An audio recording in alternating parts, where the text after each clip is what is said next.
Bismillahirrahmanirrahim.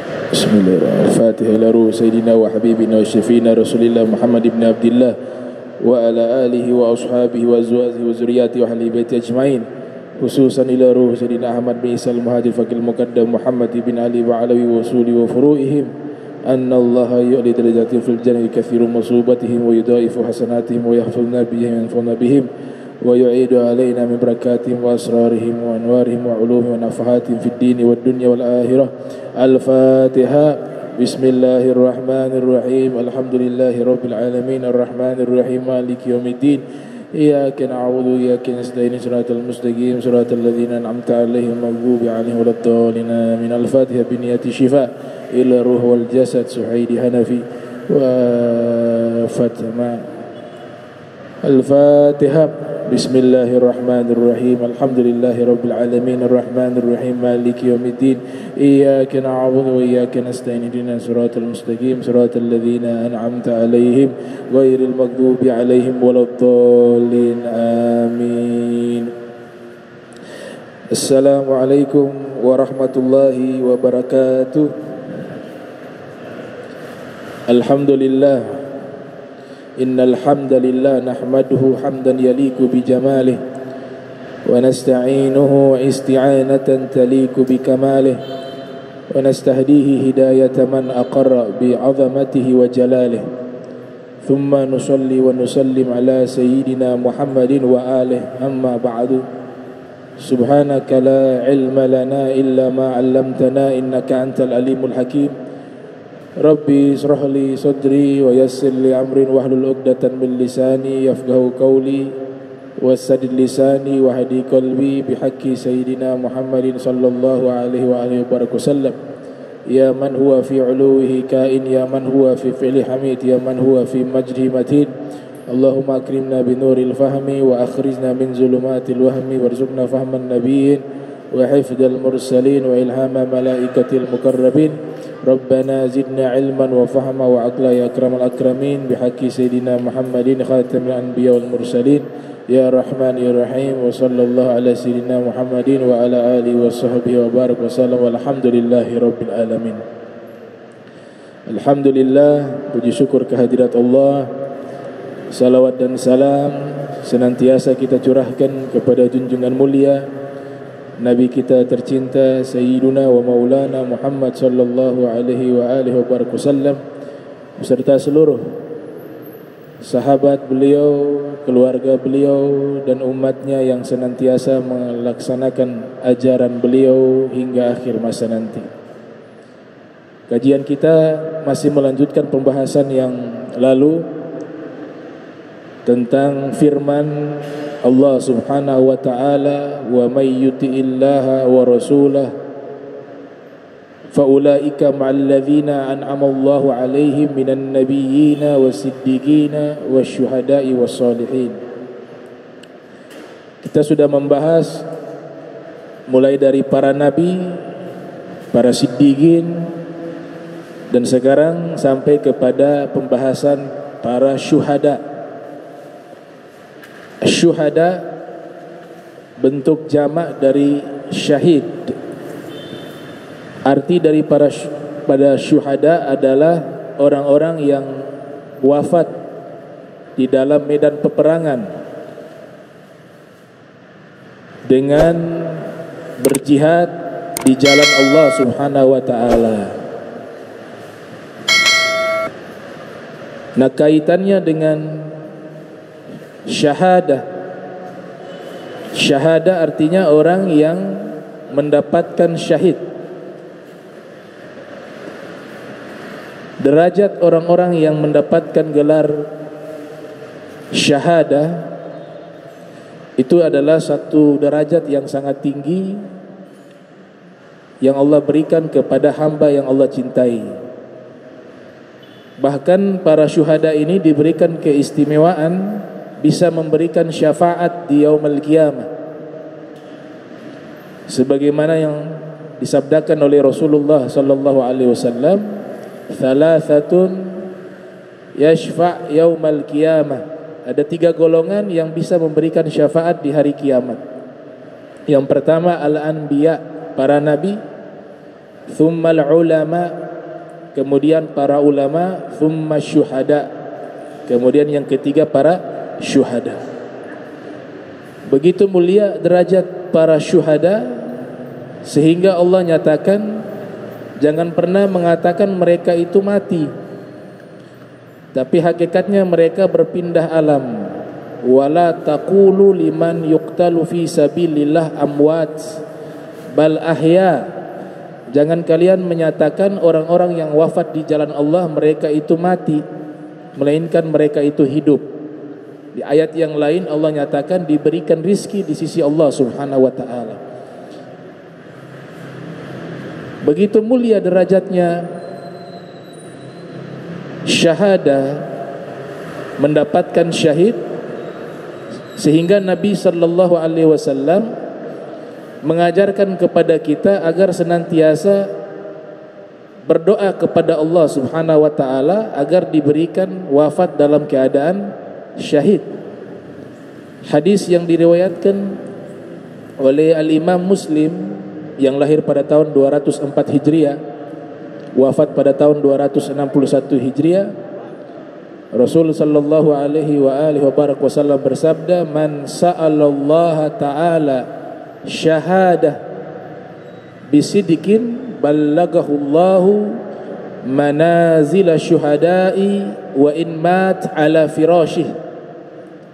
Siapa yang berdoa kepada Allah dengan sungguh-sungguh meminta agar mendapatkan syahadah, wafat dalam keadaan syahid, maka Allah akan berikan permintaan tersebut, dia mencapai derajat para syuhada walaupun ia wafat di atas tempat tidur, kata Nabi sallallahu alaihi wasallam. Di dalam riwayat Syekh Yasin Al-Fadani di dalam kitab karya beliau berjudul Al-Arba'in Al-Buldaniyah, ada satu hadis Nabi kita sallallahu alaihi wasallam menceritakan nanti di hari kiamat para syuhada berdebat dengan orang-orang yang wafat terkena wabah taun. Di zaman itu wabah yang terkenal namanya wabah taun. Kenapa para syuhada bertengkar dengan orang-orang yang wafat karena terkena wabah taun? Ternyata Allah berikan derajat mereka sebagai derajat para syuhada, orang-orang yang wafat terkena wabah penyakit. Maka para syuhada menyatakan, "Ya Allah, kenapa mereka bisa sama dengan kami, padahal kami wafat di dalam medan peperangan, sedangkan mereka wafat di atas tempat tidur mereka." Kemudian Allah perintahkan para syuhada melihat luka-luka yang ada di tubuhnya orang-orang yang terkena wabah penyakit tersebut. Ternyata luka-lukanya itu sama seperti luka-lukanya para syuhada.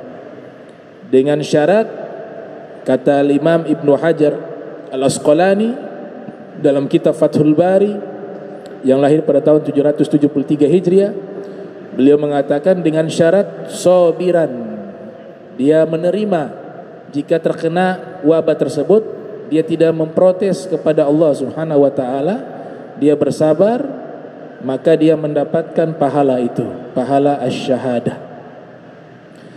Ada korelasi antara asy-syahadah dengan menyambut panggilan Nabi. Kita tahu di dalam solat 5 waktu, sebelum solat itu ada panggilan azan. Nah, panggilan azan ini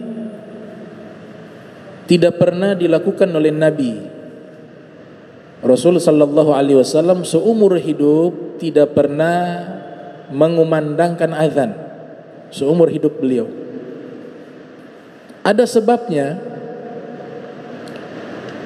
Sebabnya adalah Nabi khawatir jika Nabi yang mengumandangkan azan sampai di kalimat hayyalus shalah, marilah salat, kemudian di saat itu tidak ada yang datang ke masjid, maka semuanya berdosa Kenapa? Karena menjawab panggilan Nabi itu wajib hukumnya dan harus segera ditunaikan. Nabi tinggalkan itu. Dan dikhawatirkan menjadi satu perkara yang wajib. Secara hukum, solat berjamaah di masjid terjadi khilaf di kalangan para fuqaha.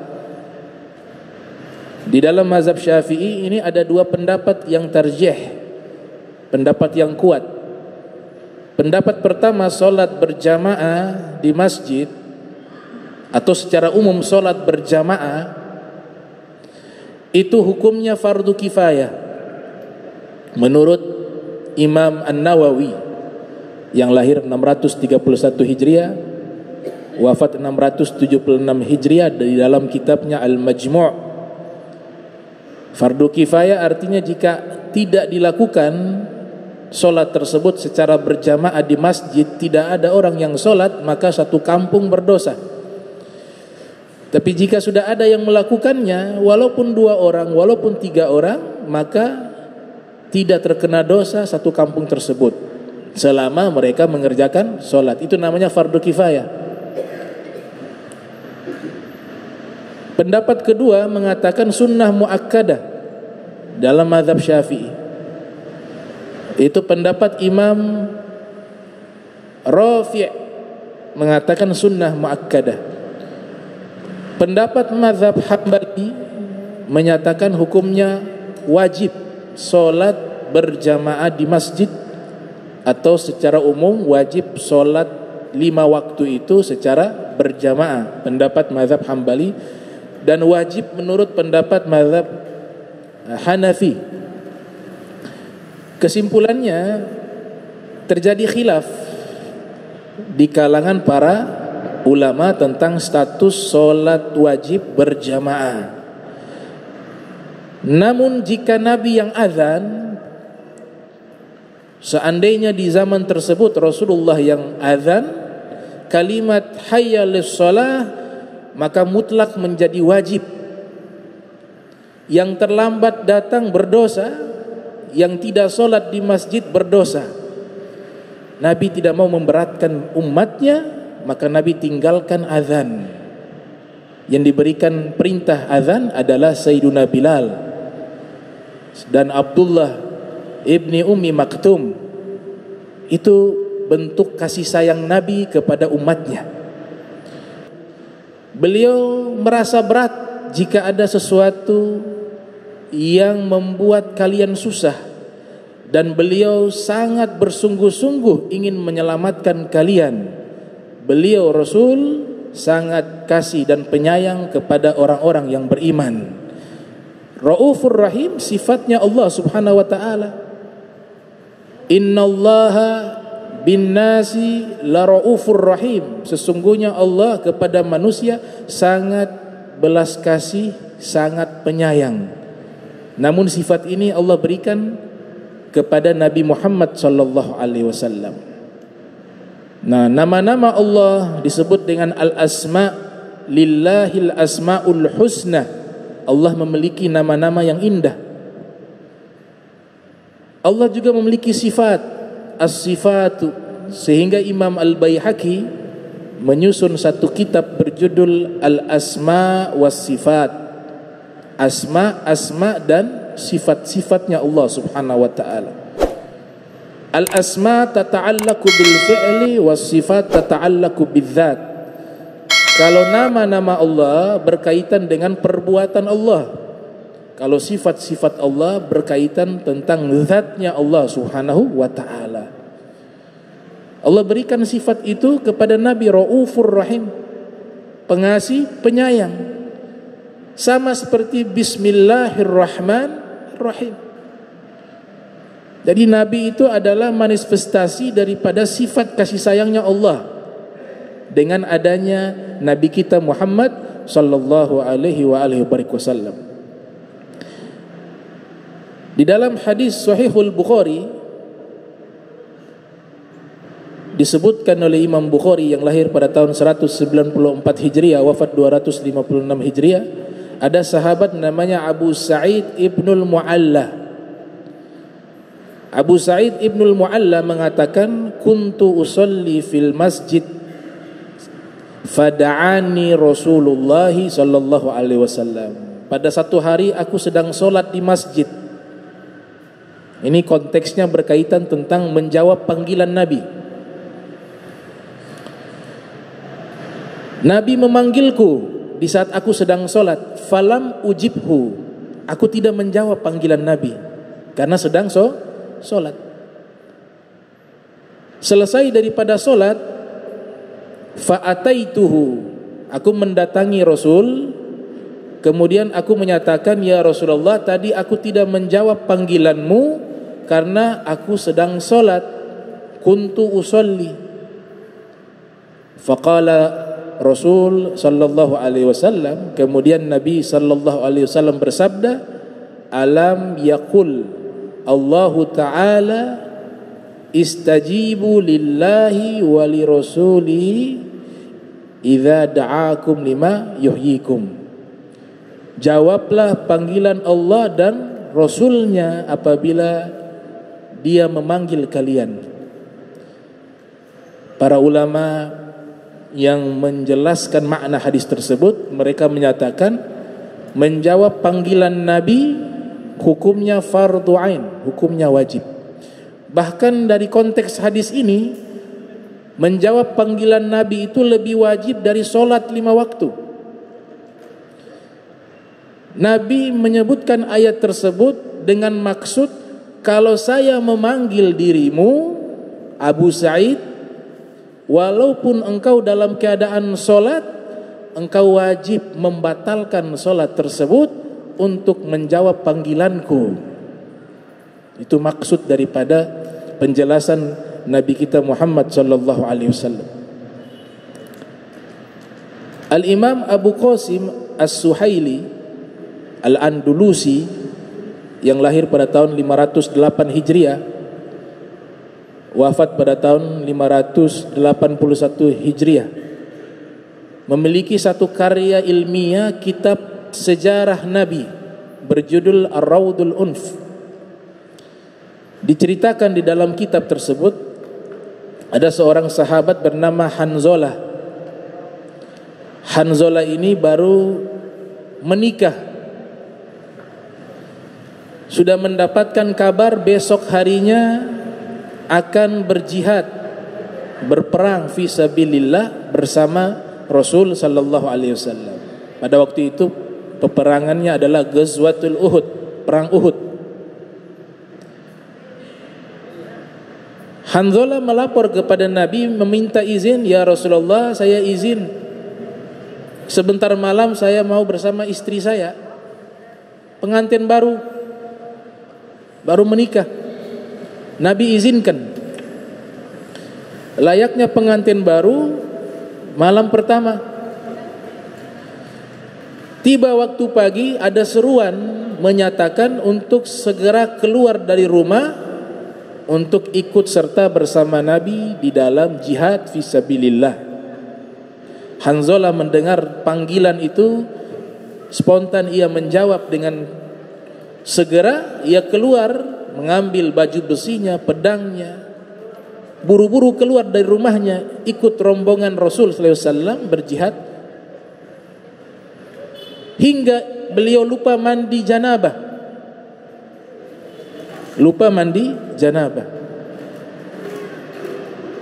Ikut Nabi di dalam peperangan tersebut, terjadi duel dengan Abu Sufyan. Hanzalah hampir saja membunuh Abu Sufyan. Abu Sufyan berteriak. Kemudian kawan-kawannya Abu Sufyan mendengar teriakannya Abu Sufyan, akhirnya mereka mengeroyok Hanzalah. Hanzalah pun wafat syahid fisabilillah. Pasca peperangan, Nabi perintahkan sahabat untuk memeriksa korban jiwa dari kalangan para sahabat Nabi. Ternyata salah satu jenazah yang ditemukan adalah jenazahnya Hanzalah, berjihad fisabilillah dalam keadaan janabah karena segera memanggil panggilan Nabi Muhammad sallallahu alaihi wasallam. Para sahabat mengangkat jenazahnya Hanzalah Ternyata mereka seluruhnya terkejut karena sekujur tubuhnya Hanzalah itu basah dengan air, seakan-akan beliau baru selesai mandi. Maka kejadian ini dilaporkan kepada Rasul. Rasul sallallahu alaihi wasallam menceritakan bahwa malaikat memandikan janabah kepada Hanzalah karena ia wafat di jalan Allah dalam keadaan janabah, sebab ia segera menjawab panggilan Allah dan panggilan Rasulullah sallallahu alaihi wasallam. Jadi malaikat yang memandikan jenazah beliau sekaligus mengangkat janabah beliau, sehingga terkenal beliau dengan julukan Gisilul Malaikah, orang yang pernah dimandikan malaikat. Gelar ini gelar kehormatan yang populer di kalangan sahabat. Gelar ini dimiliki oleh Hanzalah, buah daripada cepat menjawab panggilan Rasul sallallahu alaihi wasallam. Hanzalah. Riwayat yang lain menyatakan ketika Nabi melihat jenazah Hanzalah, Nabi menutup matanya. Para sahabat bertanya, "Ya Rasulullah, kenapa engkau menutup matamu ketika memandang jenazahnya Hanzalah?" Nabi mengatakan, di samping jenazahnya Hanzalah ada bidadari-bidadari, maka saya menutup pandangan mata saya. Itulah buah daripada syahadah. Rasul sallallahu alaihi wasallam sebagaimana yang tadi dikutip di dalam firman Allah Subhanahu wa taala, sangat penyayang, belas kasih kepada umatnya. Bahkan ada hal-hal yang sebenarnya tadinya wajib, Nabi meminta kepada Allah jangan sampai menjadi wajib karena takut memberatkan umatnya. Ada satu pesan bagaimana Nabi lebih mengutamakan umatnya, lebih menyayangi umatnya melebihi diri beliau sendiri. Secara umum, kalau umatnya saja dia sayangi, bagaimana dengan keluarganya? Diceritakan oleh Al-Imam Abu Hamid Al-Ghazali yang lahir 450 Hijriah, wafat pada tahun 505 Hijriah, di dalam kitabnya Bidayatul Hidayah atau di syarahnya karya Syekh Nawawi Al-Bantani, itu menyebutkan Nabi dakhala bustanan, Nabi masuk di satu kebun. Ketika Nabi masuk di satu kebun, mengambil ada kayu arok yang biasa digunakan untuk miswak atau siwak, bersiwak. Nabi mengambil 2 batang kayu arok, yang satu lurus, yang satu bengkok. Kemudian ada sahabat bertemu dengan Nabi atau meminta kepada Nabi kayu siwak tersebut. Nabi berikan kepada sahabat itu. Nabi berikan yang lurus. Yang lurus kayu siwaknya artinya yang paling bagus. Tapi yang bengkok Nabi ambil untuk diri beliau. Pesan yang terkandung dari kisah singkat ini sebenarnya keadaan Nabi kepada umatnya, beliau selalu memilih yang terbaik untuk umatnya. Jika ada syariat yang satunya mudah dan yang satunya lebih mudah, pasti Nabi pilih yang lebih mudah untuk kita.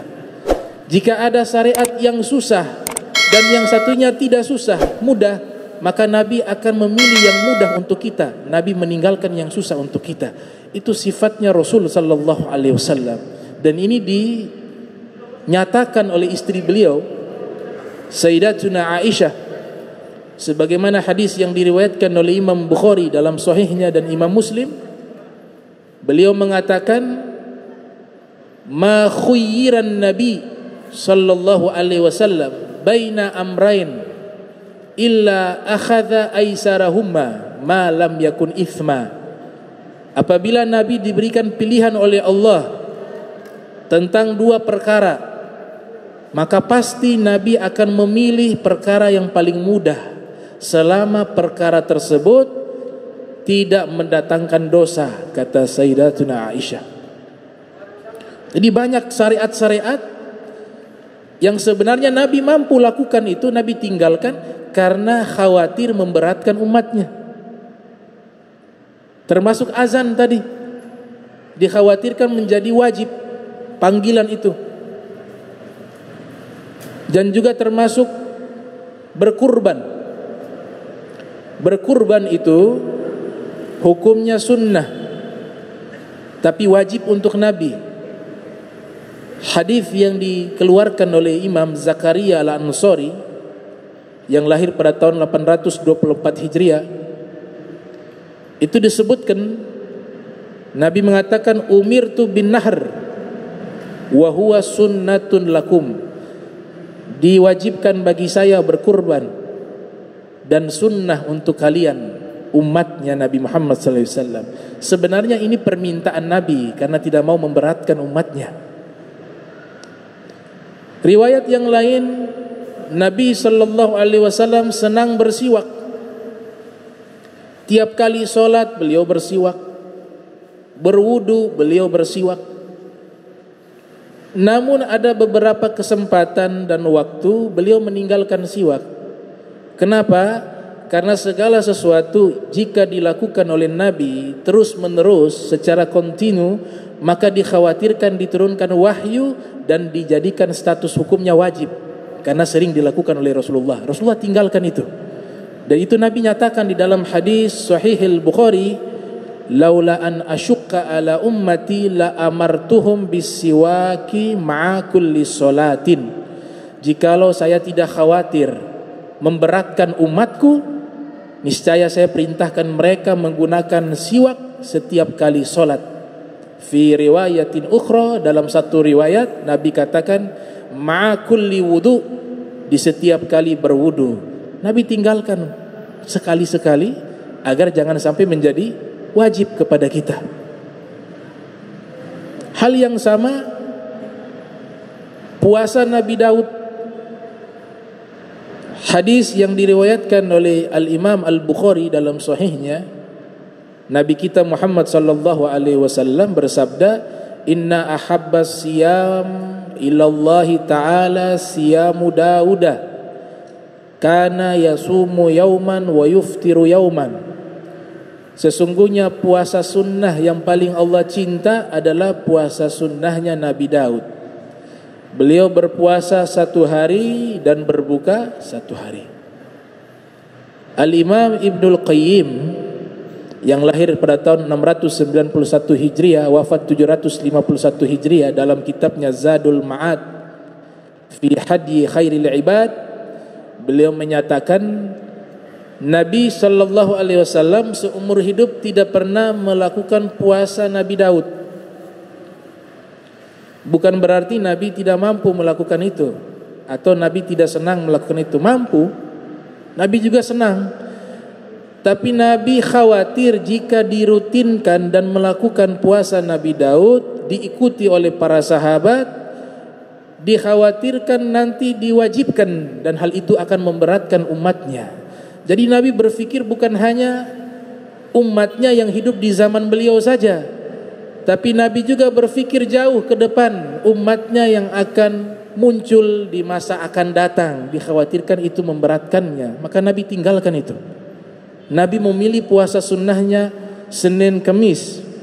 Rasul sallallahu alaihi wasallam mengatakan, "Dzaka yaumun wulidtu fih." Ditanya kenapa puasa hari Senin, beliau bersabda, karena di hari itu aku dilahirkan, kata Nabi sallallahu alaihi wasallam. Kenapa puasa hari Kamis? Karena di hari itu amalanku diangkat. Amalan manusia diangkat, diterima oleh Allah Subhanahu wa taala. Fa uhibbu ay yurfa'a amal wa ana shaim, maka saya ingin berpuasa di hari Kamis agar di saat amalan saya diangkat, saya dalam keadaan berpuasa, kata Rasulullah sallallahu alaihi wasallam. Salat tahajud awalnya wajib. Ya ayyuhal muzammil kum min laila illa qalila nisfahu aw kunsu minhu qalila wazid alaihi warattilil qur'ana tartila. Ayat ini menceritakan perintah tahajud kepada Nabi, kepada sahabat. sebelum ada kewajiban solat 5 waktu, solat tahajud menjadi wajib. Tapi Nabi tahu jika ini menjadi wajib bagi umatnya akan memberatkan umatnya, maka Nabi meminta agar kewajiban itu ditimpakan kepada Nabi saja, jangan kepada umatnya. Maka solat tahajud wajib bagi Nabi kita Muhammad sallallahu alaihi wasallam. Sehingga Nabi dalam situasi apapun, dalam keadaan apapun, tidak pernah meninggalkan solat tersebut, solat tahajud. Bahkan diriwayatkan oleh istri beliau Sayyidatuna Aisyah, kana Rasulullah sallallahu alaihi wasallam yaqumu minal lail hatta tatafattara qadamah. Nabi sallallahu alaihi wasallam sering solat tahajud, solat malam hingga kedua kakinya bengkak. Kasus berikutnya, solat tarawih di bulan suci Ramadan. Hadis ini dikeluarkan oleh Imam Bukhari dalam sahihnya, yang lahir pada tahun 194 Hijriah, wafat pada tahun 256 Hijriah. Dan hadis ini juga dikeluarkan oleh Imam Muslim di dalam sahihnya, yang lahir tahun 204 Hijriah, wafat 261 Hijriah. Dan hadis ini dikeluarkan juga oleh Imam Malik ibn Anas, yang lahir pada tahun 93 Hijriah, wafat pada tahun 179 Hijriah, di dalam kitab Al-Muwatta. Dan hadis ini juga dikeluarkan oleh Abu Daud As-Sijistani, yang lahir pada tahun 202 Hijriah, wafat 275 Hijriah. Dan hadis ini juga diisyaratkan oleh Syekh Abdul Wahab Sya'rani dalam kitabnya Al-Mizanul Kubra, yang lahir pada tahun 898 Hijriah, wafat pada tahun 973 Hijriah. Dari istri beliau Sayyidatuna Aisyah mengatakan, Rasul sallallahu alaihi wasallam ketika tiba bulan suci Ramadan, selesai melaksanakan solat Isya, beliau solat, kita kenal dengan solat tarawih. Hari pertama beliau solat, ada beberapa orang sahabat ikut solat tersebut bersama Nabi. Hari kedua mulai banyak yang datang ikut solat tarawih bersama Nabi. Hari ketiga membludak masjid penuh, semuanya ikut solat tarawih bersama Nabi sallallahu alaihi wasallam. Apa yang terjadi? Nabi melihat mereka sudah penuh itu masjid dengan manusia. Kemudian besok harinya, hari keempat, selesai Isya, Nabi masuk ke rumah. Para sahabat menanti-nanti untuk ikut solat tarawih. Ternyata Nabi tidak solat tarawih di masjid. Nabi melakukan solat tarawih di rumah. Mereka menunggu kedatangan Nabi. Karena Nabi tahu mereka sedang menunggu kedatangan Nabi. Nabi keluar ke masjid, masuk ke masjid. Kemudian Nabi mengatakan alasannya kenapa beliau tidak solat tarawih bersama mereka di masjid, tapi beliau memilih solat tarawih di rumah. Beliau katakan, illa anni khasyitu an tufrada alaikum. Saya tinggalkan ini karena saya khawatir jika kita solat tarawih berjamaah sebulan penuh di bulan suci Ramadan, saya khawatir nanti diwajibkan solat tarawih. Saya khawatir memberatkan umatku, kata Nabi Muhammad sallallahu alaihi wasallam. Ini Raufur Rahim, sangat penyayang, sangat pengasih kepada umatnya sallallahu alaihi wasallam. Dan banyak syariat-syariat yang Nabi tinggalkan karena khawatir diwajibkan hal tersebut. Ada satu kitab, Hikmatut Tasri' wa Falsafatuh, berjudul Hikmatut Tasri' wa Falsafatuh.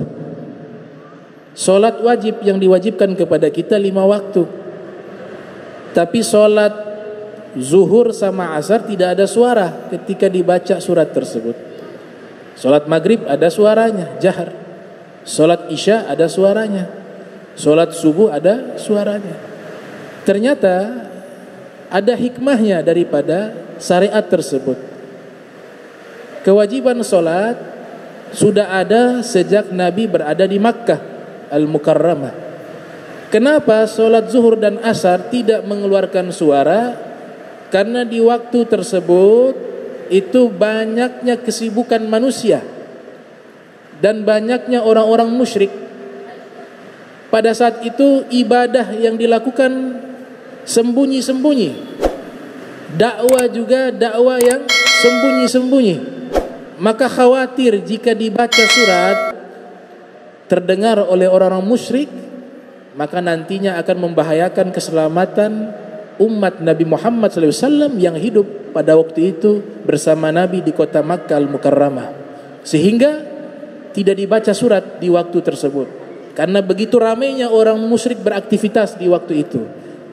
Di zaman tersebut, jika tiba waktu maghrib, maka di waktu itulah mereka beristirahat, tidur, sehingga Nabi mensyariatkan untuk membaca surat dengan suara yang keras, bil jahr, karena waktu itu mereka semua sedang istirahat, mulai dari subuh isya sampai dari maghrib isya sampai subuh.